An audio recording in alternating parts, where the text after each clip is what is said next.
চৈত্র সংক্রান্তির দিন চড়ক উৎসব এখন বহুল প্রচলিত। বিভিন্ন জায়গাতেই এখন চড়ক উৎসব পালিত হয়। নদিয়ার ভাতজানলার মার্কারি মাঠের এই চড়ক উৎসব আমি কিন্তু বিয়ের পর থেকেই দেখে আসছি, এই রকমই বিখ্যাত। আর এইবার তো ভিড় ছিল চোখে পড়ার মতন। সেই বিকেল বেলা থেকে একদম রাত পর্যন্ত টানা মানুষের ভিড়। আর এত বড় একটা চড়কের গাছের গুড়ি, আর তাতে ঝুলছে এইরকম ভাবে সন্ন্যাসীরা। আমি ভীষণই ভয় পেতাম এবং এখনো বেশিক্ষণ দাঁড়িয়ে আমি একটানা দেখতে পারি না। আর অন্যদিকে আবার দেখছিলাম এরপরে যে সন্ন্যাসী ঘুরতে উঠবেন তার পিঠেও বড়শি লাগানো শেষ হয়ে গিয়েছে। সেই জন্য আমরা আবার মন্দিরেও ঘুরে এলাম। আর এর সাথে সাথে দেখলাম যে বিশাল বড় মেলা বসেছে, তাতে বিভিন্ন রকমের খাবার আছে।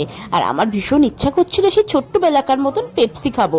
আমি দেখেওছি একটা বাচ্চার হাতে, বায়না শুরু করলাম